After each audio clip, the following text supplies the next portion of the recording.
പിതാവിൻ്റെ നാമം വാഴ്ത്തപ്പെടുമാറാകട്ടെ. ഇന്ന് രാത്രിയിൽ നമുക്ക് ഒരുമിച്ച് ദൈവസന്നിധിയിലായിരിക്കാൻ ലഭിച്ച അവസരത്തിനായിട്ട് ഞാൻ ദൈവത്തെ സ്തുതിക്കുന്നു. ഞാൻ ഇവിടെ ഇരുന്നപ്പോൾ നിങ്ങളുടെ പാട്ടൊക്കെ ആസ്വദിക്കാറുണ്ട്. പ്രത്യേകിച്ച് എൻ്റെ രണ്ടാമത്തെ പാട്ട് പാടിയപ്പോഴേ എൻ്റെ രക്ഷക എൻ്റെ ദൈവമേ നിന്റെതായ നാൾ ഭാഗ്യമേ എന്നുള്ള പാട്ട് ഞാൻ ഇങ്ങനെ പാടിയപ്പോഴേ എൻ്റെ മനസ്സ് പുറകിലേക്ക് കടന്നത്. കാരണം ഞാനൊരു യുവാവായിരുന്ന സമയത്ത് രക്ഷിക്കപ്പെട്ട് ഞങ്ങളുടെ സഭ അന്ന് കൂടി ഉണ്ടെന്ന് സ്കൂളിലാണ്, RJLP സ്കൂളിലാണ്. അന്ന് ഇന്ന പോലെ സ്റ്റേജോ മൈക്കോ അങ്ങനെ സൗകര്യങ്ങളൊന്നുമില്ല. ഞങ്ങളത് വലിയൊരു സഭയാണ്. ഞാൻ രക്ഷിക്കപ്പെട്ട സാക്ഷ്യം പറയാനായിട്ട് അവിടെ കയറിയിരുന്നപ്പോൾ അങ്ങനെ അഭിമുഖീകരിച്ച് സംസാരിക്കാനുള്ള വലിയ ധൈര്യമൊന്നുമില്ലാത്ത പ്രായമാണ്, വളരെ ചെറുപ്പത്തിൽ. അപ്പം ഞാൻ ഈ സാക്ഷ്യം പറയുന്ന സമയത്ത് മുൻവശത്തിരിക്കുന്ന 2-3 വരികളുള്ള ആളുകൾക്ക് കേൾക്കാം. ഇന്നേക്കൊന്നും അവർക്ക് കേൾക്കാൻ പറ്റുന്ന ശബ്ദമൊന്നും ഉയർത്തി പറയാനുള്ളതായ ധൈര്യമില്ല. അങ്ങനെ പറയും. അപ്പോഴാണ് ഒരു സഹോദരൻ ഈ പാട്ട് അന്ന് എൻ്റെ വരി പാടിയപ്പോഴേ അന്ന് എനിക്ക് ലഭിച്ചതായ ആത്മീയ സന്തോഷം ഞാൻ ഇന്ന് വിളിക്കുന്നപ്പോൾ അത് ഓർക്കുകയായിരുന്നു. ദീർഘവർഷങ്ങൾ കഴിഞ്ഞു. ഇന്ന് നമ്മുടെ സംവിധാനങ്ങളൊക്കെ മാറി. ഇന്നിപ്പോൾ സാക്ഷി പറഞ്ഞാൽ എല്ലാവരും കേൾക്കാവുന്ന സ്റ്റേജുണ്ട്. അതൊരു സാധാ ഒരു മേശയാണ് മുമ്പിലുള്ളത്. ആ മേശയുടെ മുമ്പിൽ നിൽക്കണം, അവിടെ നിന്ന് പറയണം. സ്റ്റേജില്ല, അപ്പം ദൂരെയുള്ളവർ കാണാനായിട്ട് പറ്റില്ല. മൈക്കില്ല. നല്ല ശബ്ദത്തിൽ അന്നൊക്കെ സഹോദരന്മാർ ഞാൻ ശ്രദ്ധിക്കാറുണ്ട്, ഭയങ്കര ശബ്ദത്തിലാണ് സംസാരിക്കുന്നത്. കാരണം വളരെ പിന്നിലേക്ക് കേൾക്കണമെങ്കിൽ അത്രയും ശബ്ദം ഉയർത്തി സംസാരിക്കും. എൻ്റെ മനസ്സ് ഇങ്ങനെ പുറകോട്ട് ദീർഘവർഷങ്ങൾ യാത്ര ചെയ്യുക. ഞാൻ ദൈവത്തെ സ്തുതിക്കുന്നു. നിങ്ങളുടെ ഗാന ശുശ്രൂഷയിൽ ഞാൻ വളരെ സന്തോഷിക്കുകയും ദൈവത്തെ ബന്ധപ്പെടുത്തുകയും ചെയ്തു. കഴിഞ്ഞ ആഴ്ച നാം സംസാരിച്ച് നിർത്തിയ വേദഭാഗത്ത് നിന്ന് ചില വിശദീകരണങ്ങൾ നൽകിയതിന് ശേഷം സമയത്തിൻ്റെ ലഭ്യത അനുസരിച്ച് മുമ്പോട്ട് പോകാം എന്ന് ഞാൻ വിചാരിക്കുന്നു. ഞാൻ അടുത്ത ആഴ്ച ഒരു ക്ലാസ് നിർത്തണമെന്നാണ് വിചാരിച്ചത്. സാധിക്കുമോ എന്ന് എനിക്ക് സംശയമുണ്ട്. ചിലപ്പോൾ ഒരാഴ്ച കൂടി നീണ്ടേക്കാം എന്ന് മാത്രം ഞാൻ നിങ്ങളോട് പറയാം. 106 സങ്കീർത്തനത്തിൻ്റെ ഒരു വാക്യമാണ് ഞാൻ നിങ്ങളുടെ മുമ്പാകെ കഴിഞ്ഞ ആഴ്ച അവസാനിപ്പിച്ചപ്പോൾ വായിച്ചു കേൾപ്പിച്ചത്. 106 സങ്കീർത്തനത്തിൻ്റെ 21 മുതൽ 23 വരെയുള്ള വാക്യങ്ങളാണ് വായിക്കുന്നത്. 106 സങ്കീർത്തനം 21 മുതൽ 23 വരെ. മിസ്രൈമിൽ വലിയ കാര്യങ്ങളും ഹാമിൻ്റെ ദേശത്ത് അത്ഭുത പ്രവൃത്തികളും ചെങ്കടലിങ്കൽ ഭയങ്കര കാര്യങ്ങളും ചെയ്തവനായി തങ്ങളുടെ രക്ഷിതാവായ ദൈവത്തെ അവർ മറന്നു. ആകയാൽ അവരെ നശിപ്പിക്കുമെന്ന് അവൻ അരുളി ചെയ്തു. അവൻ്റെ വൃതനായ മോശെ കോപത്തെ ശമിപ്പിപ്പാൻ അവൻ്റെ സന്നിധിയിൽ പിളർപ്പിൽ നിന്നില്ലെങ്കിൽ അവൻ അവരെ നശിപ്പിച്ച് കളയുമായിരുന്നു.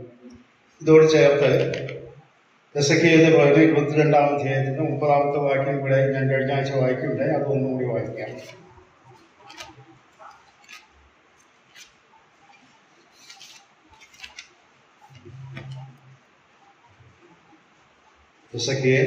യെഹെസ്കേലിന്റെ പ്രവചനം 22-ാം അധ്യായത്തിൻ്റെ 30-ാമത്തെ വാക്യം. ഞാൻ ദേശത്തെ നശിപ്പിക്കാതെ വണ്ണം അതിന് മതിൽ കെട്ടി എൻ്റെ മുമ്പാകെ ഇടിവിൽ നിൽക്കേണ്ടതിന് ഒരു പുരുഷനെ ഞാൻ അവരുടെ ഇടയിൽ അന്വേഷിച്ചു, ആരെയും കണ്ടില്ലതാണ്. ചില നാളുകൾക്ക് മുമ്പ് ഞാൻ ഈ വാക്യത്തെ ആസ്പദമാക്കി ഒരു പുസ്തകങ്ങൾ എടുക്കുന്നുണ്ട്. ധ്യാനചിന്തയാണ്. പല ലേഖനങ്ങളും ഞാൻ വായിച്ചിട്ടുണ്ട്. അപ്പോൾ ഈ വാക്യത്തെ, അതായത് നാം അവസാനം വായിച്ചത്, ഇടിവിൽ നിൽക്കുന്ന പുരുഷൻ കർത്താവായ യേശുക്രിസ്തുവാണെന്നും ദൈവത്തിൻ്റെ ക്രോധം ശമിപ്പിക്കാൻ നിന്നു എന്നുള്ളതായ രീതിയിലാണ് ആ ചിന്തകളൊക്കെ വ്യാപിച്ചത്. അതൊരു ശരിയായ വ്യാഖ്യാനമല്ല. മോശയുടെ ചരിത്രം ഓർമ്മിച്ചുകൊണ്ടാണ് ഈ ഭാഗം ഇവിടെ എഴുതുന്നത്. ഞാൻ ഈ ഭാഗം വായിച്ചുകൊണ്ടിരുന്നപ്പോൾ ഈ വാക്യത്തിൻ്റെ ഈ വാക്യവും ഈ ഭാഗത്തിൻ്റെ ആസ്പദമാക്കിയാണ് ഞാൻ ഈ വിഷയം തന്നെ പഠിക്കാനായിട്ട് ആരംഭിച്ചത്. യേശു കർത്താവിന്റെ ക്രൂശ് മരണം എന്നുള്ള വിഷയം തന്നെ പഠിക്കാൻ എന്നെ ചിന്തിപ്പിക്കാനായിട്ട് ഇടയായി തീർന്നത് ഈ വേദഭാഗവും ഈ പ്രസംഗങ്ങളും ഇതൊക്കെ കേട്ടിട്ടാണ്. ചില വേദപണ്ഡിതന്മാർ അങ്ങനെയും പറയുന്നവരായിട്ടുണ്ട്. ഞാൻ അത് സംസാരിച്ച ആളെ വിമർശിക്കാനല്ല, ഒരു തെറ്റായ വ്യാഖ്യാനമാണ്. കാരണം ഇവിടെ പറയുന്നത് ഇടിവ് നിൽക്കുന്നത് യേശു ക്രിസ്തുവിന്റെ നിഴലാണ് എന്ന് പഠിപ്പിക്കുന്ന ചിലർക്കുണ്ട്. ഇവിടെ നാം ശ്രദ്ധിച്ചു വായിച്ചു നോക്കിയാൽ ദേശത്തെ നശിപ്പിക്കാതെ, അതിന് മുൻപുള്ള വാക്യങ്ങൾ നാം വായിച്ചു നോക്കണം. അതിൻ്റെ 23-ാം വാക്യം മുതൽ വായിക്കേണ്ടതാണ്. ഞാൻ വായിക്കുന്നില്ല, അവിടെ പറഞ്ഞു പോകാം. അവിടെ വായിക്കുന്നത് 26-ാം വാക്യത്തിലെ പുരോഹിതന്മാരെ കുറിച്ച് വായിക്കുന്നു. പുരോഹിതന്മാർ അവരെ ഇങ്ങനെയാണ്. 25-ാം വാക്യത്തിൽ പ്രവാചകന്മാരെ കുറിച്ച് വായിക്കുന്നു. പിന്നെ 27-ാം വാക്യത്തിലെ പ്രഭുക്കന്മാരെ കുറിച്ച് വായിക്കും. പ്രവാചകന്മാര്, പുരോഹിതന്മാര്, പ്രഭുക്കന്മാര്, ദൈവജനത്തിന്റെ മധ്യത്തിൽ നേതൃത്വം കൊടുക്കുന്ന വ്യക്തികൾ വഷളായി കഴിഞ്ഞ് അവിടെ പറയുന്നത് വളരെ മോശമായ ജീവിതമാണ് അവരുടെ. ഇതൊക്കെ പ്രവാചകന്മാരുടെ കൂട്ടുകെട്ട്, പുരോഹിതന്മാർ ദ്രോഹം ചെയ്യുന്നത്, വിശുദ്ധ വസ്തുക്കൾ മലിനമാക്കുന്നത്, പ്രഭുക്കന്മാർ ലാഭം ഉണ്ടാക്കേണ്ടതിന് അങ്ങനെയൊക്കെ പ്രവർത്തിക്കുന്ന ഒരു സംവിധാനമുള്ള അല്ലെങ്കിൽ കാലഘട്ടത്തിൽ ദൈവജനത്തിന്റെ മധ്യത്തിൽ ദൈവത്തിന്റെ ക്രോധം വരാതിരിക്കാൻ വേണ്ടി ഇടിവിൽ നിൽക്കുവാൻ, ഇത് തിരിച്ചറിഞ്ഞ് പക്ഷപാതം ചെയ്യുവാൻ മോശയെ പോലെ ഒരു വ്യക്തിയെ ഞാൻ അന്വേഷിച്ചു. എന്നാൽ ദൈവം അങ്ങനെ ഒരാളെ അന്ന് കണ്ടില്ല. കാരണം എല്ലാവരും ഒരു തരത്തിലുള്ളതായ പാസീവായ, നിസ്സംഗരായ ഒരു രീതിയിൽ മുമ്പോട്ട് പോവുകയാണ്. അത് വായിച്ചപ്പോഴാണ് അങ്ങനെ യേശു കർത്താവിനെ കുറിച്ചല്ല ഈ ഭാഗം പറയുന്നത് എന്ന് ഞാൻ മനസ്സിലാക്കിയത്. കാരണം ഈ 106-ാം സങ്കീർത്തനത്തില് മോശയുടെ ചരിത്രത്തിന്റെ ചില കാര്യങ്ങൾ രേഖപ്പെടുത്തിയതായിട്ട് നമ്മുടെ ശ്രദ്ധയിൽപ്പെടും. ഈ ഭാഗം അല്പം വിശദീകരണം വേണ്ടതാണ് എന്ന് എനിക്ക് ബോധ്യമുള്ളതുകൊണ്ടാണ് ഞാൻ കഴിഞ്ഞ ആഴ്ച അത് സംസാരിക്കാൻ തുടങ്ങിയതും അത് ഇന്ന് പറയാൻ. കാരണം പഴയ നിയമത്തിലെ പ്രധാനപ്പെട്ട ഒരു വ്യക്തി ആളാണ് മോശ. ഈ ഭാഗം 106-ാം സങ്കീർത്തനത്തിൽ പറയുന്ന ഭാഗത്തിന്റെ പശ്ചാത്തലം 2 സന്ദർഭങ്ങളാണ് പഴയ നിയമത്തിലുള്ളത്. ഒന്ന് പുറപ്പാട് പുസ്തകം 32-ാം അധ്യായത്തിലും സംഖ്യാപുസ്തകം 14-ാം അധ്യായത്തിലുമാണ് ഇതുള്ളത്. പുറപ്പാട് പുസ്തകം 32-ാം അധ്യായത്തിന്റെ സംഭവങ്ങൾ ഞാൻ പറയുമ്പോൾ നിങ്ങളുടെ ശ്രദ്ധയിലേക്ക് കടന്നു വരും എന്ന് ഞാൻ വിചാരിക്കും. മോശ സീനായി പർവ്വതത്തിൽ കയറി ദൈവത്തിന്റെ കയ്യിൽ നിന്ന് ന്യായപ്രമാണത്തിന്റെ കൽപ്പനകളെ എഴുതിക്കൊണ്ടിരിക്കുമ്പോൾ താഴെയുള്ള ജനം 40 ദിവസമാണ് മോശ അവിടെ ഉണ്ടായിരുന്നത്. ചില ദിവസങ്ങൾ കഴിഞ്ഞപ്പോൾ ഇസ്രായേൽ ജനത്തിന് ഒരു പരിഭ്രമമായി. ഞങ്ങളെ നടത്തിക്കൊണ്ടുവന്നതായ മോശയ്ക്ക് എന്ത് സംഭവിച്ചു? മോശയെ കാണാനില്ല. അപ്പോൾ അവരൊക്കെ കൂടി ആലോചിച്ച് അഹരോനോട് ഒരു ആവശ്യം ഉന്നയിച്ചു. ഞങ്ങളെ വഴി നടത്തേണ്ടതിന് ഞങ്ങൾക്ക് വേണ്ടി ഒരു കാളക്കുട്ടിയെ ഉണ്ടാക്കി തരണം. കാരണം അത് മിസ്രൈമിൽ, ഈജിപ്തിൽ അവർ പരിചയിച്ചുള്ളതാണ്.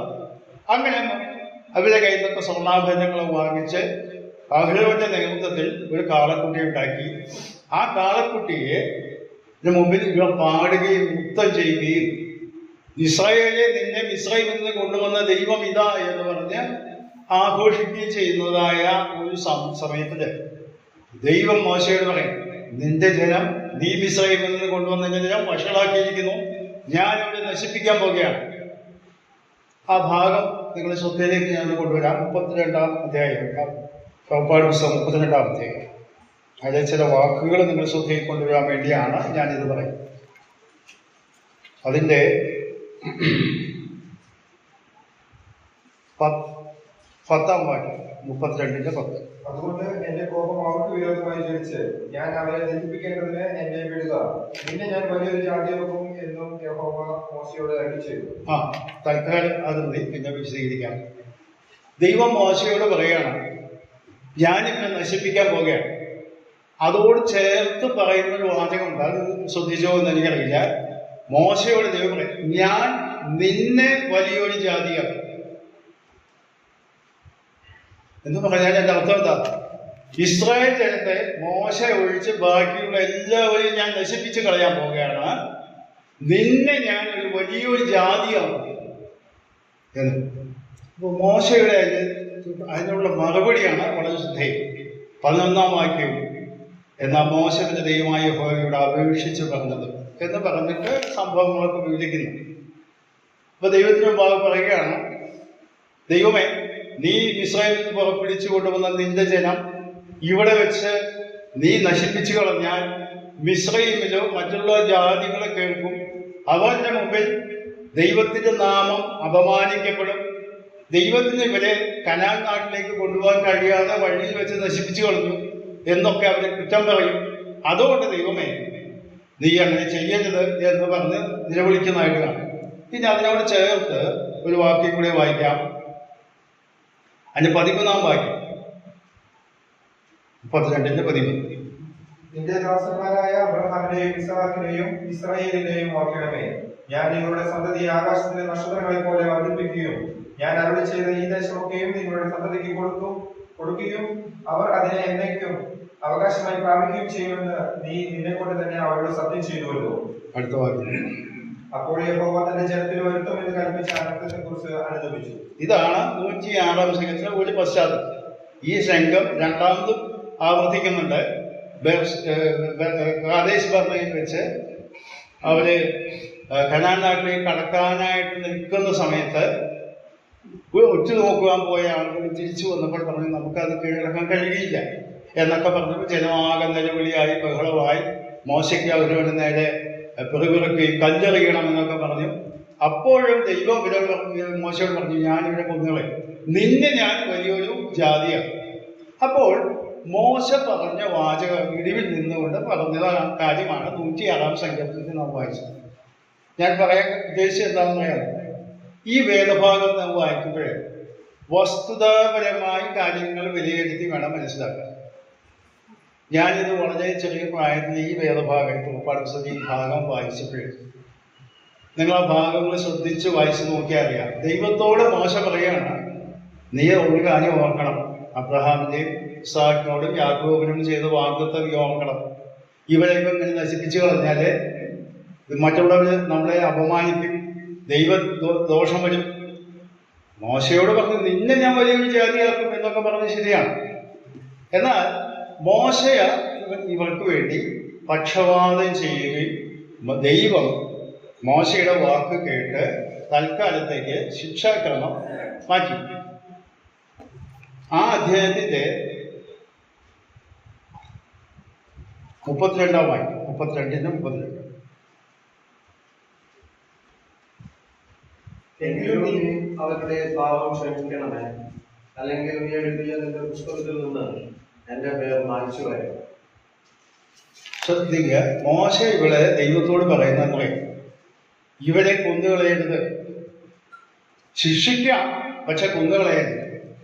അങ്ങനെ നീ ചെയ്യുകയാണെങ്കിൽ എൻ്റെ പേര് നിന്റെ പുസ്തകത്തിൽ നിന്ന് മായ്ച്ചു കളയും എന്ന് പറഞ്ഞതിൻ്റെ അർത്ഥം എന്താ?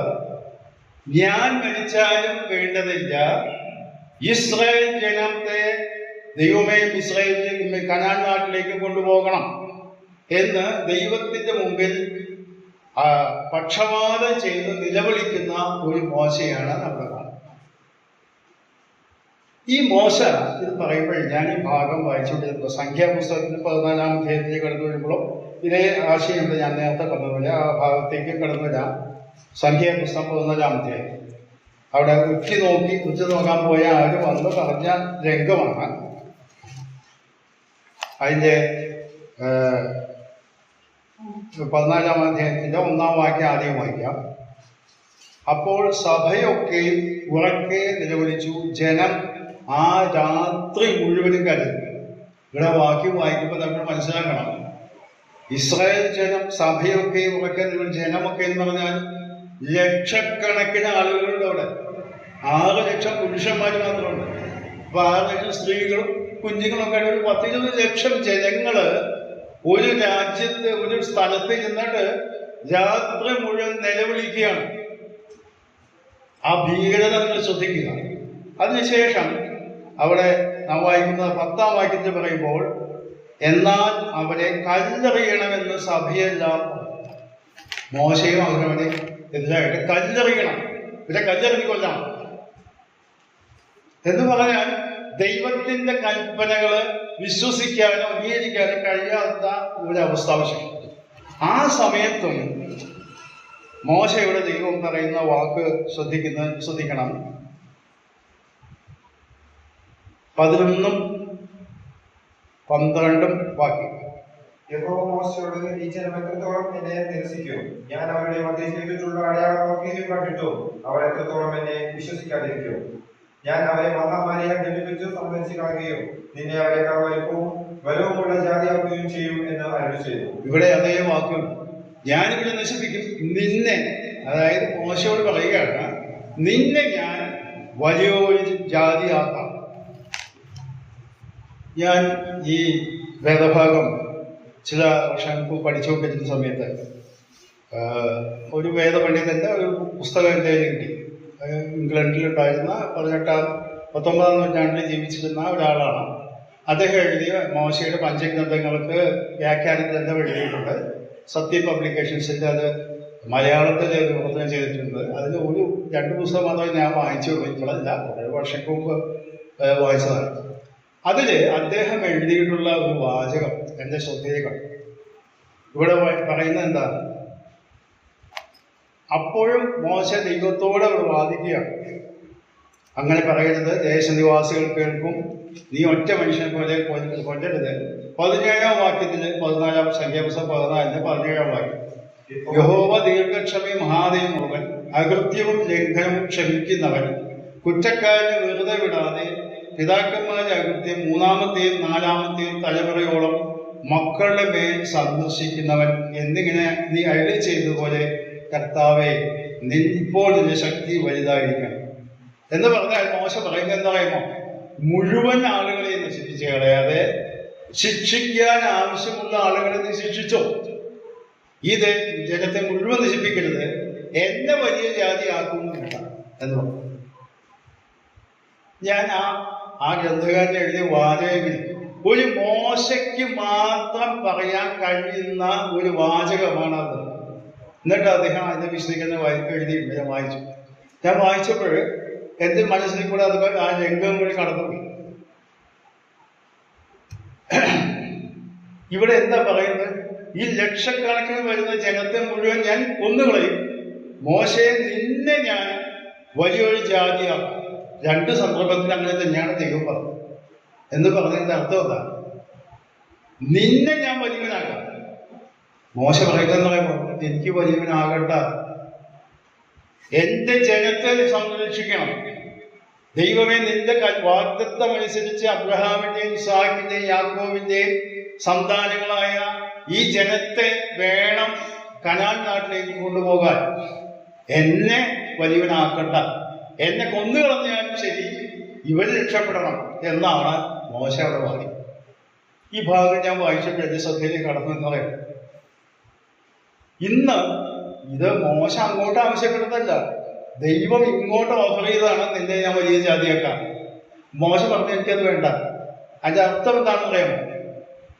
ദൈവജനത്തിന്റെ ശ്രേഷ്ഠത മാത്രം മുന്നിൽ കണ്ടുകൊണ്ട് ദൈവം മുമ്പാകെ പക്ഷപാതം ചെയ്യുന്നൊരു ഉന്നതനായ നേതാവാണ് മോശ.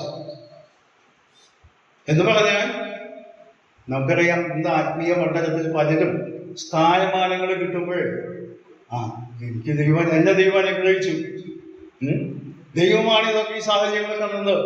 എന്നെ ചിലരൊക്കെ നമ്മുടെ സഭാകണ്ഠത്തിലുള്ളായിരുന്ന ചില ആളുകളൊക്കെ ചില സാഹചര്യങ്ങളിൽ ചില പ്രത്യേക മേഖലകളിലേക്ക് മാറിപ്പോയി. അവിടെയൊക്കെ വലിയ ഉന്നതമായ സ്ഥാനമാനങ്ങളൊക്കെ നൽകാമെന്ന് പറഞ്ഞിട്ടുണ്ട്. അതുപോലെ നമുക്കും ഉണ്ടാകാവുന്ന ഒരു പ്രലോഭനമാണിത്. എന്താണെന്ന് പറയാമോ? ചില ആത്മീയ ശുശ്രൂഷകളൊക്കെ ചെയ്ത് അല്ലെങ്കിൽ ആളുകൾ 4 ആൾ അറിയുമ്പോൾ നമ്മെ എല്ലാവരും അംഗീകരിക്കാൻ തുടങ്ങുമ്പോൾ നമ്മളൊക്കെ ഞാൻ എത്ര മോശക്കാരനല്ല, എന്നെ 4 ആൾ അറിയും, ഞാൻ എന്റെ സംഘടനകളുടെ നേതാവാണ്. ദൈവജനത്തിന്റെ ഉന്നമനമോ ആത്മീയ വർധനവോ ദൈവനാമ മഹത്വമോ ലക്ഷ്യമല്ല അവരുടെ. മോശ അതിൽ നിന്നൊക്കെ വ്യത്യസ്തനായ വ്യക്തിയാണ്. മോശ നോക്കുക, മോശ പറഞ്ഞത് എന്നെ കൊന്നു കളഞ്ഞാൽ വേണമെങ്കിൽ എന്നെ കൊന്നു, എന്നാലും ദൈവജനത്തെ നീ കനാൻ നാട്ടിലേക്ക് കൊണ്ടുപോകണം. നീ അവരെ ശിക്ഷിക്കാം, മുടിച്ചു കളയരുത്, നശിപ്പിച്ചു കളയരുത് എന്ന് പറഞ്ഞ ദൈവം പറയും.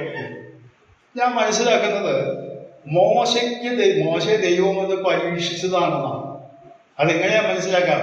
യെഹെസ്കേലിന്റെ പ്രവചനത്തിൽ ഒരു വാക്യം ഞാൻ വായിച്ചു കേൾപ്പിച്ചില്ല. യെഹെസ്കേലിന്റെ പ്രവചനം 20-ാമത്തെ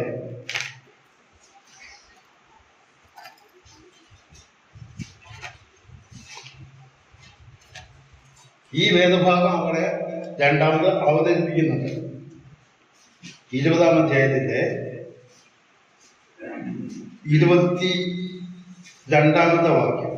എങ്കിലും ഞാൻ എന്റെ കൈ പിൻവലിക്കുകയും ഞാൻ അവരെ പുറപ്പെടുവിച്ചത് കണ്ട ജാതികളുടെ മുമ്പാകെ എന്റെ നാമം അശുദ്ധമാക്കാതെ ഇരിക്കേണ്ടതിന് അത് നിമിത്തം പ്രവർത്തിക്കുകയും ചെയ്തു. ശ്രദ്ധിക്കുക, ഇവിടെ ദൈവം എന്താ പറയുന്നത് പറയുമോ?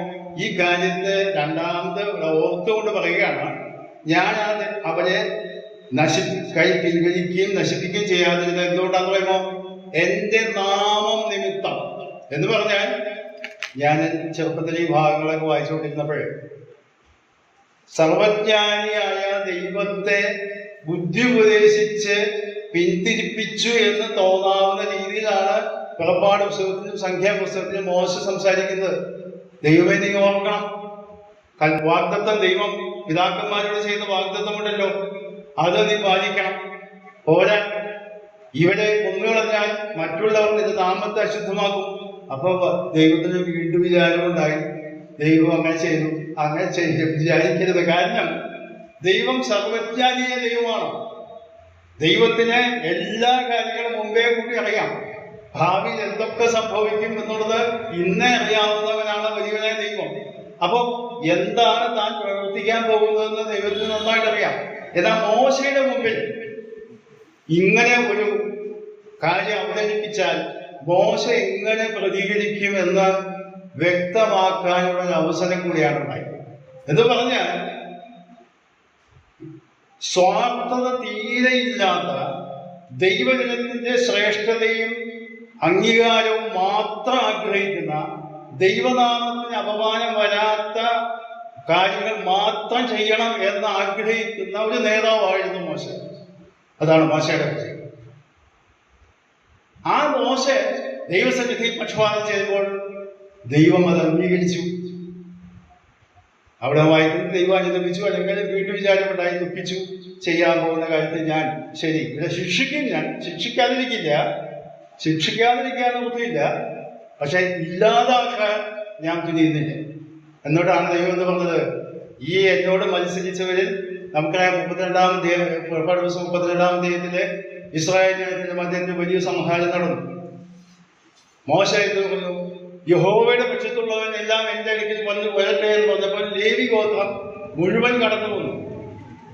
ലേവി ഗോത്രത്തോട് പറഞ്ഞതെന്ന് പറയുമോ, നിങ്ങളെ വാളനക്കി കെട്ടുക, ഈ കാര്യം ചെയ്യാൻ മുൻകൈ എടുത്തവരെ കൊന്നുകളയുക എന്ന് പറഞ്ഞപ്പോഴ് അന്ന് ഏകദേശം 3000-ലധികം ആളുകളെ കൊന്നുകളഞ്ഞു. ശിക്ഷാക്രമം നടന്നു. അല്ലാതെ ദൈവജനത്തെ മുടിച്ചു കളയാനായിട്ട് മോശ ആഗ്രഹിച്ചില്ല. ഞാൻ വലിയവനാകണമെന്നുള്ള ആഗ്രഹം മോശയ്ക്കുണ്ടായിരുന്നു. ഇത് പിന്നെ എന്തിനാണ് മോശയ്ക്ക് ഇങ്ങനൊരു അവസരം ദൈവം കൊടുത്തത്? അതാണ് എൻ്റെ ശ്രദ്ധയിലേക്കാണ്, നിങ്ങളുടെ ശ്രദ്ധ ഞാൻ കൊണ്ടുവരാൻ ആഗ്രഹിക്കുന്നു.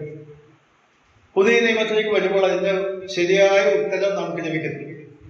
നമുക്കറിയാം, 1 കൊരിന്ത്യർ 3-ാം അധ്യായത്തിലേക്ക് കടന്നൊരു വാക്യം ഞങ്ങളുടെ ശ്രദ്ധയിൽ കൊണ്ടുവരാം. 1 കൊരിന്ത്യർ 3-ാം അധ്യായം അപ്പോസ്തലൻ പൗലോസ് എഴുതുന്ന ഒരു വാചകമാണ്. കൊരിന്ത് സഭയിൽ വലിയ പ്രശ്നങ്ങളൊക്കെ ഉണ്ടായി, വിഭാഗീയതയൊക്കെ ഉണ്ടായപ്പോൾ അപ്പൊല്ലോസിന്റെ പക്ഷക്കാര്, പൗലോസിന്റെ പക്ഷക്കാര് എന്നൊക്കെ പറഞ്ഞു. അപ്പോൾ പൗലോസ് പറയുന്നത് ഒരു വാചകം ശ്രദ്ധിക്കുക. 9-ാമത്തെ വാക്യം, 1 കൊരിന്ത്യർ 3-ാം അധ്യായത്തിലെ 9-ാമത്തെ, ഞങ്ങൾ ദൈവത്തിന്റെ കൂട്ടുവേലക്കാർ. ദൈവമക്കളെ അല്ലെങ്കിൽ നേതൃത്വത്തിലുള്ളവരെ, മറ്റുള്ള കർത്താവിന് വേണ്ടി ശുശ്രൂഷ ചെയ്യുന്നവരെ അവിടെ പറയുന്ന വാചകം കൂട്ടുവേലക്കാർ, ദൈവത്തിന്റെ കൂട്ടുവേലക്കാർ. മോശയെ ദൈവിക പ്രവർത്തനത്തിലെ കൂട്ടുവേലക്കാരനാക്കി എടുക്കാനായിട്ടുള്ള അവസരമാണ് മോശയ്ക്ക് നൽകിയത്. ഈ ഭാഗം വായിക്കുമ്പോൾ നിങ്ങൾക്ക് സംശയങ്ങൾ തോന്നാൻ ഞാൻ 2 ഉദാഹരണങ്ങളെ പുതിയ നിയമത്തിൽ നിന്ന് ചൂണ്ടിക്കാണിക്കാം. അത് നിങ്ങളുടെ മനസ്സിലേക്ക് അടുത്ത് ഭാഗം എടുത്ത് വായിക്കണ്ട. യോഹന്നാന്റെ സുവിശേഷം 11-ാം അധ്യായത്തില് ലാസറെ ഉയർപ്പിച്ച സന്ദർഭം നമുക്കറിയാം. 4-ാം ദിവസമാണ് കർത്താവ് ബേഥാനിയയിലേക്ക് കടന്നു വന്നത്. സുഖമല്ലാതെ കിടക്കുകയായിരുന്നെങ്കിലും അറിയിച്ചിട്ടും വന്നില്ല. അവിടെ വന്നപ്പോഴേ കർത്താവ് പറഞ്ഞു, കല്ലറയിലേക്ക് ചെന്നു, കല്ല് നീക്കുവിൻ എന്ന് പറഞ്ഞു. അപ്പൊ ലാസറിന്റെ സഹോദരിയെ മാർത്ത എന്താ പറഞ്ഞത്? നാറ്റം വെച്ചു കൊടുക്കിയ കർത്താവേ എന്ന്. അപ്പൊ 4-ാം ദിവസം നാറ്റം വെക്കും, അല്ലെങ്കിൽ ജീർണിച്ചു തുടങ്ങും. കല്ല് നീക്കുവിൻ എന്ന് പറഞ്ഞു. കല്ല് നീക്കി കർത്താവ് എന്ത് ചെയ്ത് സ്വർഗത്തേക്ക് നോക്കി പ്രാർത്ഥിച്ചു. ലാസറെ പുറത്തു വരിക എന്ന് പറഞ്ഞപ്പോൾ മരിച്ചവൻ ജീവനുള്ളവനായി വെളിയിൽ വന്നപ്പോൾ മറ്റുള്ളവരോട് കർത്താവ് പറഞ്ഞ എത്രയും അവന്റെ മുഖം റൂമാലും കൊണ്ട് കെട്ടിയും കയ്യും കാലും ഒക്കെ തൊടി കൊണ്ട് കെട്ടിയിട്ടുണ്ട്. അത് അഴിപ്പിൽ അവൻ പോകട്ടെ, സ്വതന്ത്രനായിരിക്കട്ടെ എന്ന്. ഞാൻ ചോദിക്കാൻ ആഗ്രഹിക്കുന്നത്, മരിച്ച വ്യക്തിയെ ജീവിപ്പിക്കാൻ കഴിയുന്ന ശക്തിയുള്ള വലിയവനായ ദൈവമായ യേശു കർത്താവിനെ ഈ കല്ല് നീക്കാനും ഈ തുണി അഴിക്കാനും ഒരാളെ കൂട്ടി വിളിക്കേണ്ട കാര്യമില്ല. അതിനേക്കാൾ വലിയ കാര്യമാണത്. കടലിനെ ശാസിക്കാൻ കഴിവുള്ളവൻ 5 കൊണ്ട് 5000 പേരെ ഒഴിപ്പിച്ച സംഭവം നമുക്കറിയാം. അത്രയും അത്ഭുതം. അതായത് 4 ദിവസമായ മരിച്ച ആളെ ജീവൻ നൽകാൻ തൻ്റെ ഒരു വാക്കിൽ ശക്തിയുണ്ടെങ്കിൽ കല്ല് മാറ്റാനും ഈ മരിച്ചവന്റെ മുഖത്തുള്ള തുണിയും ഈ റൂമാലൊക്കെ കൊണ്ട് കയ്യും കാലും കെട്ടിയ തുണികളൊക്കെ അഴിക്കാൻ കർത്താവിന്റെ ഒരു വാക്കിന് മതിയാവും. ഇതെന്താണ് പറയുന്നത്? ജീവൻ നൽകാൻ കഴിവുള്ളവൻ കർത്താവാണ്. എന്നാൽ അവിടെയുള്ള വ്യക്തികളെ ആ ശുശ്രൂഷയിൽ കൂട്ടുവേലക്കാരാക്കി പ്രവർത്തനത്തിലേക്ക് കൊണ്ടുവരുന്ന കാര്യമാണ് അവിടെ ചെയ്തത്. കല്ല് നീക്കാനായിട്ട് കർത്താവ് വാക്ക് കഴിഞ്ഞ കല്ല് നീങ്ങുന്നു. എന്നാൽ മനുഷ്യനായ നമ്മെ സംബന്ധിച്ചിടത്തോളം, അല്ലെങ്കിൽ കർത്താവിന്റെ കൂടെ നിൽക്കുന്ന ആളുകൾക്ക് ആ തൻ്റെ വലിയ അത്ഭുത പ്രവൃത്തിയിൽ ഒരു പങ്കാളിത്തം നൽകിയിട്ട് കല്ല് നീക്കാൻ, തുണി അഴിക്കാൻ ഒക്കെ പറയാനായിട്ട് സുവിശേഷ പ്രവർത്തനത്തിൽ നമുക്കറിയാം. സുവിശേഷം പറയാനേ നമുക്ക് സാധ്യമുള്ളൂ. ദൈവത്തിന് ആത്മാവ് പ്രവർത്തിക്കണം. ആ പ്രവർത്തിക്കുകയും ആളെ രക്ഷയിലേക്ക് നയിക്കുകയും ചെയ്യുന്നത് പറയുന്ന ആളുടെ മിടുക്കൊണ്ടൊന്നുമില്ല. ദൈവത്തിന്റെ ആത്മാവ് ആ വ്യക്തി പ്രവർത്തിക്കുമ്പോൾ മാത്രമാണ്. അപ്പോൾ മനുഷ്യനെ കൊണ്ട് ചെയ്യിക്കാൻ പറ്റുന്ന കാര്യങ്ങൾ മനുഷ്യനെ കൊണ്ട് ചെയ്യിക്കാൻ ദൈവം അവസരങ്ങൾ കൊടുക്കും. 2ാമത്തെ ഉദാഹരണം ഞങ്ങൾ ചൂണ്ടിക്കാണിക്കാം. അപ്പോസ്തല പ്രവർത്തനം ശൗലിന്റെ മാനസാന്തരമാണ്. അപ്പോസ്തല പൗലോസിന്റെ മാനസാന്തരം. അവിടെ 9-ാം അധ്യായത്തിൽ കടന്നു വരുമ്പോൾ 9-ാം അധ്യായത്തിൽ 22-ാം അധ്യായത്തിൽ സാക്ഷ്യമൊക്കെ ഉണ്ട്. 9-ാം അധ്യായത്തിലെ പൗലോസ് ശൗലി ചോദിച്ച 2 ചോദ്യങ്ങളാണുള്ളത്. ഒന്ന്, നീ ആരാകുന്ന കർത്താവേ? അപ്പൊ കർത്താവ് അതിന് മറുപടി പറഞ്ഞു, നീ ഉപദ്രവിക്കുന്ന നസ്രായനായ യേശുവാണ് ഞാൻ എന്ന്. പിന്നെ ചോദ്യം എന്തെന്ന് പറയുമ്പോൾ ഈ 9-ാം അധ്യായത്തിൽ അത് എഴുതിയിട്ടില്ല, 22-ാം അധ്യായത്തിൽ ഞാൻ എന്ത് ചെയ്യണം എന്ന് ശൗലി ചോദിച്ചു. അപ്പോഴേ ശൗലി നിന്നാണ് കർത്താവ് ഒന്നും പറഞ്ഞില്ല. കർത്താവ് പറഞ്ഞതെന്ന് പറയുമ്പോൾ, നീ ചെല്ലുക, നീ ചെയ്യേണ്ടെന്ന് അവിടെ വെച്ച് നിന്നോട് പറയും. ആര് പറയും? അത് ആളെ അവിടെ ശട്ടം കെട്ടിയിട്ടുണ്ട്. ആരാണെന്ന് പറയുമ്പോൾ അനന്യാസ്. താഴോട്ടെന്ന് വായിക്കുമ്പോൾ അനന്യാസ് എന്ന ഒരു വ്യക്തിയെ ദൈവം വിളിച്ച് വേർതിരിച്ച് അവിടെ വായിക്കുന്നത് 9-ാം അധ്യായത്തിന്റെ 12-ാം വാക്യത്തിൽ വായിക്കുന്ന അനന്യാസ് എന്നൊരു പുരുഷനകത്ത് വന്ന് തൻ്റെ മേൽ കാഴ്ച വെക്കുന്നതിന് തൻ്റെ മേൽ കൈവയ്ക്കുന്ന അവൻ കണ്ടിരിക്കുന്നു. അപ്പോൾ അനന്യാസ് എന്താ പറയുന്നു? കർത്താവേ, ആ മനുഷ്യൻ യെരൂശലേമിൽ നിന്റെ വിശുദ്ധന്മാർക്ക് എന്ത് ദോഷം ചെയ്തു എന്നൊക്കെ ഞാൻ പറഞ്ഞു കേട്ടു. ഈ ആളുടെ അടുത്ത് ഞാൻ പോയി പറയണമെന്നോ? അപ്പൊ പറഞ്ഞെന്താ, ഇവിടെയും നിന്റെ നാമത്തെ പിടിച്ചു കെട്ടാനൊക്കെ ആയിട്ട് വന്നതാണ്. 15-ാം വാക്യത്തിൽ നോക്കുക. കർത്താവിനോട് നീ പോക, അവൻ എന്റെ നാമം ജാതികൾക്കും രാജാക്കന്മാർക്കും ഇസ്രായേൽ മക്കൾക്കും മുമ്പിൽ വഹിപ്പാൻ ഞാൻ തിരഞ്ഞെടുത്തിരിക്കുന്ന ഒരു പാത്രമാകുന്നു. എൻ്റെ നാമത്തിന് വേണ്ടി അവൻ എന്തെല്ലാം കഷ്ടം അനുഭവിക്കേണ്ടതാകുന്നു എന്ന് ഞാൻ അവനെ കാണിക്കുമെന്ന്. ഈ 22-ാം അധ്യായം വായിച്ചാൽ ആ കാര്യം കുറച്ചുകൂടി വ്യക്തമായിട്ട് നമുക്ക് കാണാൻ സാധിക്കും. എന്ന് പറഞ്ഞാൽ യേശു കർത്താവിനെ കണ്ടുമുട്ടി അവൻ കണ്ണു കാണാത്ത നാടി ശൗൽ അവിടെ വീണപ്പോൾ ആദ്യത്തെ ചോദ്യത്തിന് മറുപടി പറഞ്ഞു കർത്താവ്. എന്ന് പറഞ്ഞു, നീ ആരാണെന്ന് ചോദിച്ചപ്പോൾ ഞാൻ നീ ഉപദ്രവിക്കുന്നതായ നസ്രായ യേശു. രണ്ടാമത്തെ ചോദ്യത്തിന് ഞാൻ എന്ത് ചെയ്യണം എന്ന് ചോദിച്ചോ എന്ന് പറയാം. അത് നിന്നോട് അവിടെ വെച്ച് പറയും. അതിന് കർത്താവ് എടുത്തുപയോഗിച്ച വ്യക്തിയാണ്, വളരെ സാക്ഷ്യമുള്ള നല്ല മനുഷ്യനായ ഒരു വ്യക്തിയാണ് ഈ അനന്യാസ്. ആ അനന്യാസ് എന്നൊരു ശിഷ്യനുണ്ട്. 22-ാം അധ്യായം വായിച്ചാല് അപ്പോസ്തലൻ പൗലോസിന്റെ തന്നെ സാക്ഷ്യമാണ് ഈ കാര്യത്തെക്കുറിച്ച് 22-ാം അധ്യായത്തിൽ പറയുന്നു. ഈ 22-ാം അധ്യായത്തിന്റെ 12-ാം വാക്യത്തിൽ നാം വായിക്കുന്നത്, അവിടെ പാർക്കുന്ന സകല യഹൂദന്മാരാലും നല്ല സാക്ഷ്യമുള്ളവനായി ന്യായപ്രമാണ പ്രകാരം ഭക്തിയുള്ള പുരുഷനായ അനന്യാസ് എന്നതിൽ എൻ്റെ അടുക്കൽ വന്നു നിന്നു. സഹോദരനായ ശൗലെ കാഴ്ച പ്രാപിക്ക എന്ന് പറഞ്ഞാൽ ഇവിടെ നാം കാണുന്നത് ഈ ദൈവത്തിന് നേരിട്ട് പറയാൻ പറ്റുന്ന കാര്യങ്ങളാണെങ്കിൽ കൂടെ ആ കാര്യം പറയാനായിട്ട് അനന്യാസിനെയാണ് ദൈവം നിയോഗിക്കുന്നത്. മനസ്സിലായോ? ശൗലിനെ മാനസാന്തരത്തിലേക്ക് നയിക്കാൻ, കർത്താവിനെ കാണുവാനും തിരിച്ചറിയാനുള്ള പ്രവർത്തനം ചെയ്തത് ദൈവം തന്നെയാണ്, നേരിട്ട് ചെയ്തതാണ്. എന്നാൽ പിന്നീടുള്ള കാര്യങ്ങളിൽ കർത്താവിനത് പറയാൻ പാടില്ല. ഞാൻ നിന്നെ ഇന്ന കാര്യങ്ങളൊക്കെ ചെയ്യാൻ പോവുകയാണ്, നിന്നിന്റെ കൂടെ ഞാൻ എന്ത് ചെയ്യണമെന്ന് വെച്ചാൽ നിന്റെ കാര്യങ്ങളൊക്കെ പറഞ്ഞില്ല. എന്ത് ചെയ്തു? അനന്യാസ് എന്നൊരു വ്യക്തിയെ അവിടെ ഏൽപ്പിച്ച് ആ വ്യക്തിയിൽ കൂടെയാണ് അനന്യാസിൽ കൂടെയാണ് ഇവൻ ഇതൊക്കെ പറയും, അവനെ സ്നാനപ്പെടുത്തുന്നു. ഈ കാര്യങ്ങളൊക്കെ ചെയ്യുന്നത് ഈ അനന്യാസാണ്. ഇതിൽ നിന്ന് നാം ഒരു കാര്യം മനസ്സിലാക്കണം. കർത്താവിന്റെ വേലയിൽ സാധാരണ മനുഷ്യരായ നമ്മെ രക്ഷിക്കപ്പെട്ട ദൈവങ്ങളായി പല പ്രവർത്തനങ്ങളിൽ സഹകരിക്കുന്ന നമ്മയാണ് പല ശുശ്രൂഷകളിൽ കൂട്ടുവേലക്കാരായി പങ്കാളികളാക്കുന്നത്. അതായത് ഒരു വ്യക്തി രക്ഷിക്കപ്പെടുന്നത് കർത്താവിന്റെ പ്രവർത്തനമാണ്. എന്നാൽ ആ വ്യക്തി രക്ഷിക്കപ്പെട്ടു കഴിഞ്ഞാൽ അവന് വേണ്ടുന്ന ഉപദേശം കൊടുക്കാനും, അവനെ ആത്മീയമായി വളർത്താനും, അവന് സ്നാനത്തിന്റെ ഉപദേശം കൊടുത്ത് അവനെ സ്നാനപ്പെടുത്താനും, അങ്ങനെ ആത്മീയമായി വളർത്തുവാനുള്ള ഉത്തരവാദിത്വം ദൈവജനത്തിനാണ് ദൈവം നൽകിയത്. എന്ന് പറഞ്ഞാൽ ദൈവത്തിന്റെ പ്രവർത്തനത്തിന് പങ്കാളിയാക്കുന്ന ശുശ്രൂഷയാണ് അവിടെ ചെയ്തത്. ഇതാണ് മോശ ചെയ്തത്. ദൈവജനത്തിന് വേണ്ടി ഇടിവി നിന്നുകൊണ്ട് പക്ഷപാതം ചെയ്യുമ്പോൾ രണ്ട് കാര്യങ്ങളാണ് അവിടെ സാധിക്കുന്നത്. ഒന്ന്, ദൈവത്തിന്റെ പ്രവർത്തനത്തിൽ പങ്കാളിയായിട്ട് മോശ കാണിക്കുന്നു. രണ്ട്, മോശയുടേതായ നേതൃത്വ ഗുണമാണ് അവിടെ കാണുന്നത്. ഞാനിത് വായിച്ചുകൊണ്ടിരുന്നപ്പോൾ എൻ്റെ മനസ്സിലൂടെ കടന്നുപോയ ഒരു ഭാഗം കൂടിയിട്ട് നിങ്ങളുടെ ശ്രദ്ധയിലേക്ക് പെട്ടെന്ന് കൊണ്ടുവരാം. 1 പത്രോസ് 5-ാം അധ്യായം. അവിടെ മൂപ്പന്മാരെ കുറിച്ച് പറയുന്നതായ ഒരു വേദഭാഗമാണ്, അല്ലെങ്കിൽ ആത്മീയ നേതൃത്വത്തിലുള്ളവരെ കുറിച്ച് പറയുന്നതാണ്. അവിടെ പറയുന്നത് എന്താണെന്ന് പറയുന്നത്, 2ഉം 3ഉം വാക്യങ്ങളാണ്. 3, 4 വാക്യങ്ങൾ.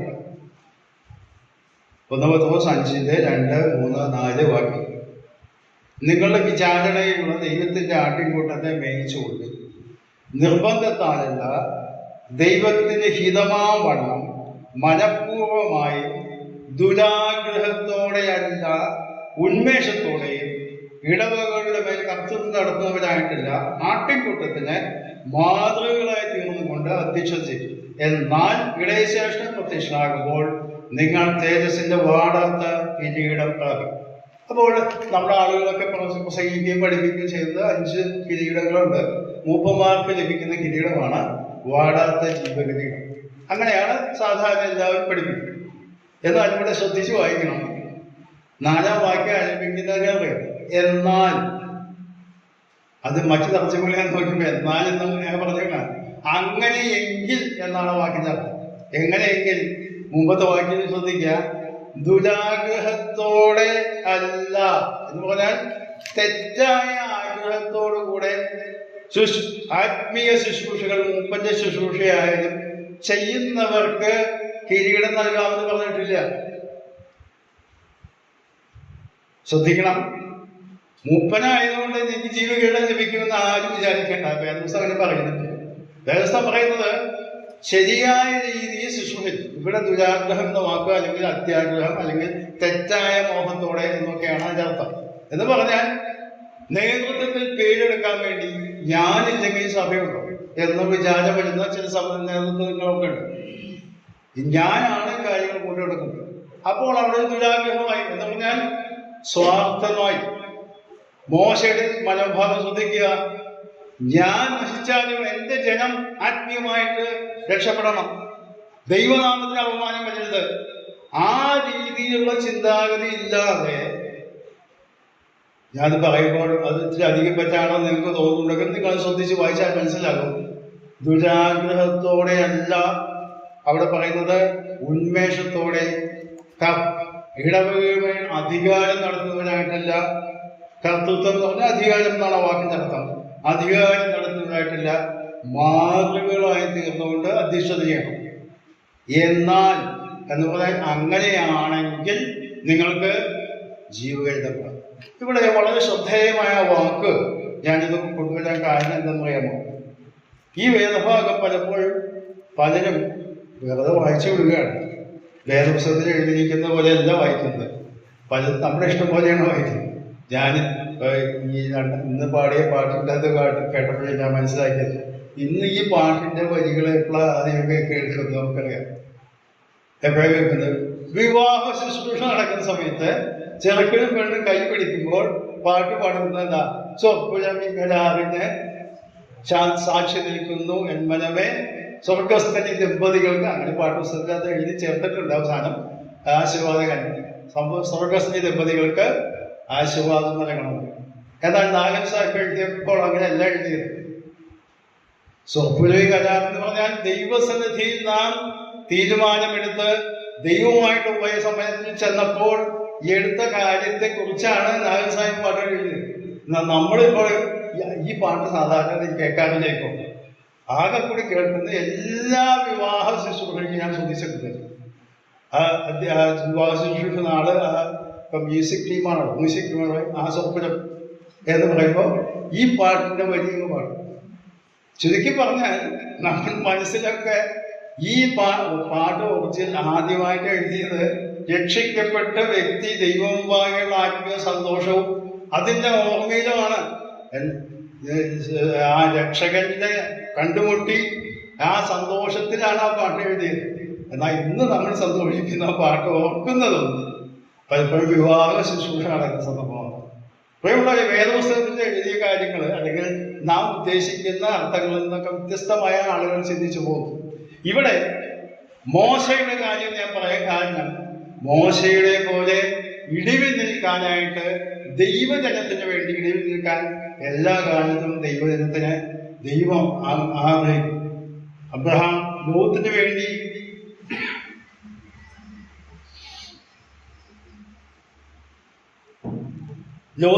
ഇടിവിൽ നിന്ന കാര്യം നമുക്കറിയാം. അതുപോലെയാണ് മറ്റു പലരും.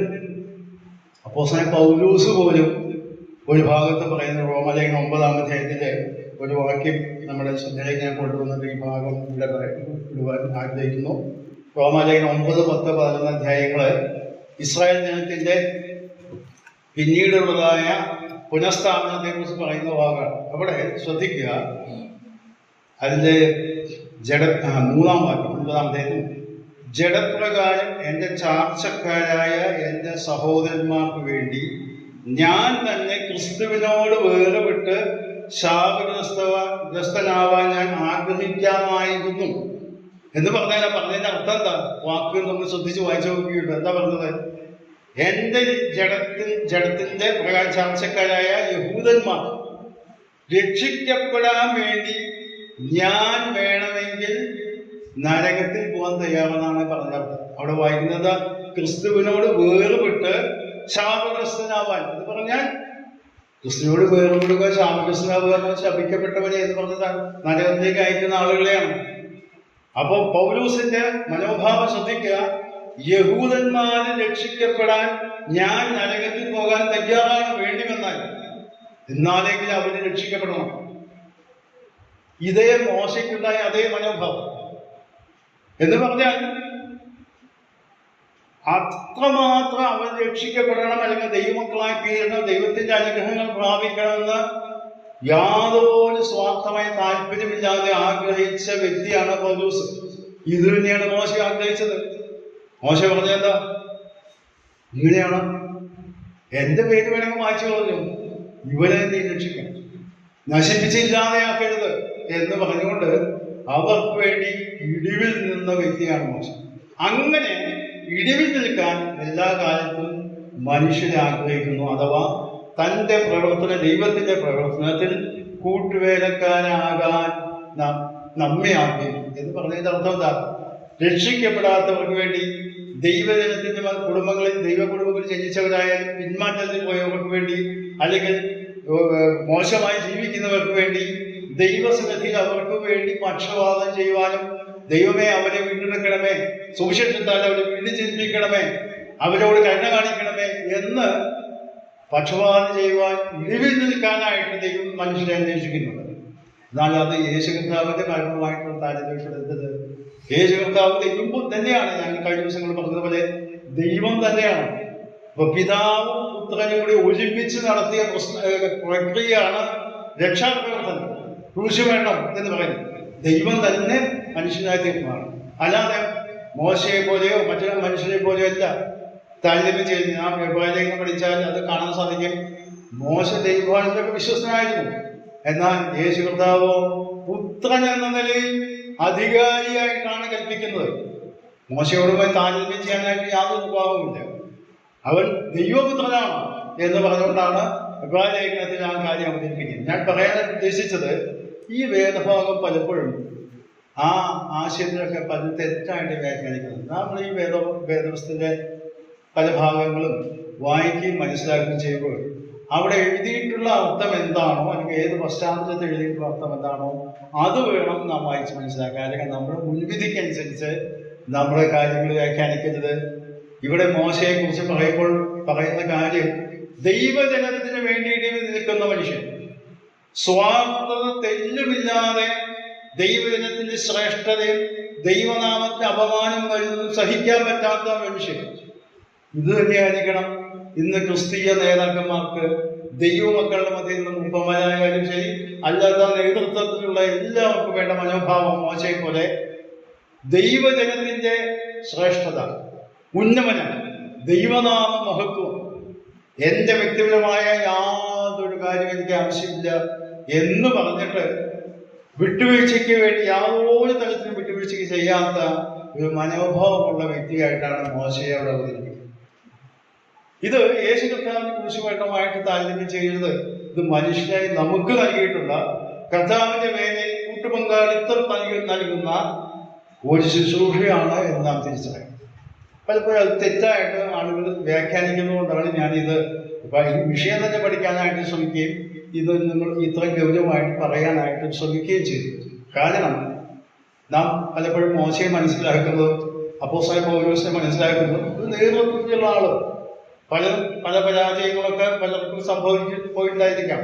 എന്നാൽ നേതൃത്വത്തിലുള്ളവരെ പ്രത്യേകിച്ച് ശ്രദ്ധിക്കേണ്ട കാര്യം, തീരെ സ്വാർത്ഥതയില്ലാതെ അപ്പോസ്തലൻ പത്രോസിന്റെ ലേഖനത്തിൽ വായിച്ചതുപോലെ തെറ്റായ ആഗ്രഹങ്ങളോടുകൂടെ അല്ലാതെ ആത്മീയ ശുശ്രൂഷകൾ ചെയ്യുകയും ദൈവനാമത്തിന് അപമാനം വരുന്ന ഒരു കാര്യങ്ങളിലും വ്യാപകരാകാതെയും മുമ്പോട്ട് പോകണം എന്നുള്ളതായ വ്യാഖ്യാനമാണ് ആ ഭാഗത്ത് നമുക്ക് ലഭിക്കുന്നത്.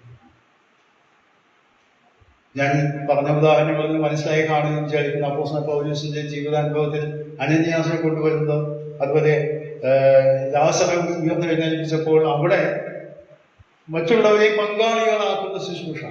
അതുകൊണ്ട് പൗലോസ് കൊരിന്ത്യർ ലേഖനത്തിൽ അവിടെ വിഭാഗീയത വന്നപ്പോൾ അപ്പൊല്ലോസിന്റെ പക്ഷക്കാരൻ, പത്രോസിനും കേഫാവിന്റെ പക്ഷക്കാരൻ, പൗലോസിന്റെ പക്ഷക്കാരൻ, ഞാൻ ക്രിസ്തുവിന്റെ പക്ഷക്കാരൻ എന്നൊക്കെ പറഞ്ഞ 4 വിഭാഗങ്ങളായിട്ട് കൊരിന്ത്യ സഭ മാറിക്കഴിഞ്ഞപ്പോൾ പൗലോസ് അവിടെ പറയുകയാണ്, ഞങ്ങൾ ആരാണോ? ഞങ്ങൾ കർത്താവിന്റെ കൂടെ കൂട്ടുവേലക്കാരായിട്ടുള്ള ആളുകൾ മാത്രമാണ്. നിങ്ങളാണ് ദൈവത്തിന്റെ കൃഷി. അതിൽ ഞങ്ങൾക്കൊരു പങ്കാളിത്തം തന്നിട്ടുണ്ടെന്ന് മാത്രമേ ഉള്ളൂ. അത് ഞങ്ങൾ ഉത്തരവാദിത്തങ്ങൾ ഞങ്ങൾ നിർവഹിക്കുന്നു എന്നല്ലാതെ അതിൽ കവിഞ്ഞ യാതൊരു പ്രത്യേകതയും ഞങ്ങൾക്കില്ല. എന്നാൽ ഇന്ന് പലപ്പോഴും ആത്മീയ മണ്ഡലത്തില് നേതൃത്വമുള്ളവരുടെയൊക്കെ നിലപാടുകൾ ശ്രദ്ധിച്ചാലറിയാം. അവർക്ക് സ്വാർത്ഥമായ ചില താല്പര്യങ്ങളുണ്ട്. ഒന്നുകിൽ ധനമായിരിക്കാം, അല്ലെങ്കിൽ പേരായിരിക്കാം, അല്ലെങ്കിൽ സ്വാധീനമായിരിക്കാം, അല്ലെങ്കിൽ അംഗീകാരങ്ങളൊക്കെ ആയിരിക്കാം. ഇതൊന്നും നമ്മെക്കുറിച്ച് ദൈവം ആഗ്രഹിക്കുന്നില്ല. പൂർണ്ണമായും ദൈവനാമമഹത്വത്തിനായിട്ട് തന്റെ ശുശ്രൂഷയിൽ പങ്കാളിത്തം നൽകിക്കൊണ്ട് ദൈവത്തെ മഹത്വപ്പെടുത്തുവാൻ മോശൻ പ്രാർത്ഥിക്കുന്ന സമയത്ത് പറഞ്ഞ വാചകത അബ്രഹാമിനോടും ഇസ്ഹാക്കിനോടും യാക്കോബിനും ചെയ്ത വാഗ്ദത്തം നീ ഓർക്കണം എന്ന് പറഞ്ഞാൽ ദൈവവചനത്തിൽ എന്ത് എഴുതിയിട്ടുണ്ടല്ലോ അത് പൂർത്തീകരിക്കാനായിട്ട് ദൈവമേ നീ മനസ്സ് വെക്കണമേ എന്നാണ് മോശ പ്രാർത്ഥിക്കുന്നത്. എന്നെ വലിയവനാക്കണ്ട. ഞാൻ ഈ ഭാഗം വായിച്ചുകൊണ്ടിരുന്നപ്പോൾ ഞാൻ ആ പുസ്തകം വായിച്ചപ്പോഴേ അദ്ദേഹം എഴുതിയിട്ടുള്ള വിശദമായ ആ വ്യാഖ്യാനം ഞാൻ വായിച്ചപ്പോഴേ അത് സംഖ്യാപുസ്തകത്തെ കുറിച്ചുള്ള വ്യാഖ്യാനമാണ്. അത് എഴുതിയിട്ടുള്ള മോശയെക്കുറിച്ച് എഴുതിയിട്ടുള്ളത് ഇന്ന് ആത്മീയ അത് എഴുതിയത് 19-ാം നൂറ്റാണ്ടിലാണ് കേട്ടോ. 19-ാം നൂറ്റാണ്ടിൽ എഴുതിയ പുസ്തകമാണ്. ഇപ്പോൾ മലയാളത്തിൽ തർജ്ജമയുണ്ട്. ഞാനത് വാങ്ങിച്ചിട്ട് 10-40 കൊല്ലം മുമ്പ് വായിച്ചതാണ്. എന്നാലും അത് എഴുതിയിട്ടുള്ളത് മോശയെ പോലെ മനോഭാവമുള്ള ഒരു വ്യക്തിക്ക് മാത്രമേ ദൈവത്തിന്റെ മുമ്പിൽ നിന്ന് ദൈവമാണ് അത് ഓഫർ വെച്ചതെങ്കിലും ദൈവമാണ് നിന്നെ വലിയവനാക്കാന്ന് പറഞ്ഞെങ്കിലും ദൈവമേ എനിക്ക് അങ്ങനെ വലിയ സ്ഥാനം ആവശ്യമില്ല എന്ന്. അതുകൊണ്ടാണ് മോശയെ കുറിച്ച് ദൈവം പറയുന്നത് അവൻ എന്റെ ഗൃഹത്തിലൊക്കെയും വിശ്വസ്തനായിരുന്നു. നമ്മെ കുറിച്ച് അങ്ങനെ പറയാൻ കഴിയും? നാം ലേഖനത്തിൽ വായിച്ച പോലെ ദുരാഗ്രഹത്തോടെയല്ല യാതൊരുവിധ സ്വാർത്ഥമായ താല്പര്യങ്ങളില്ലാതെയാണോ പലപ്പോഴും ആത്മീയ ശുശ്രൂഷ ചെയ്യുന്നത്? ഞാൻ പലപ്പോഴും ചിന്തിക്കാറുണ്ട്. പലരുടെയും മനോഭാവവും ഇടപാട് പ്രവർത്തനങ്ങളൊക്കെ കാണുമ്പോൾ സ്ഥാനമാനങ്ങൾക്ക് വേണ്ടി ഗുസ്തി പിടിക്കുന്നതാണ്. എനിക്ക് വേണ്ടത് അംഗീകാരം കിട്ടുന്നില്ല, അതിന് പരാതിയാണ്. വേണ്ടത്ര സ്ഥാനമാനങ്ങൾ എനിക്ക് ലഭിക്കുന്നില്ല, വേണ്ടത്ര അംഗീകാരം എനിക്ക് ലഭിക്കുക, എന്നെ വേണ്ട പോലെ ഗൗനിക്കുന്നില്ല. ഇതൊക്കെ ഞാൻ നേരിട്ട് കേട്ടിട്ടുള്ളതാണ് പലരുടെയും വാക്കുന്നത്. ഞാനൊക്കെ പലപ്പോഴും ശ്രദ്ധിക്കാറുണ്ട്. എന്നാൽ മോശയെ പോലെ ഇത്രയും ഉന്നതനായ വ്യക്തി പോലെ പറയുന്നത് എനിക്ക് വ്യക്തിപരമായ ഒരു ഉന്നമനം ആവശ്യമില്ല, ദൈവജനത്തിന്റെ ശ്രേഷ്ഠത.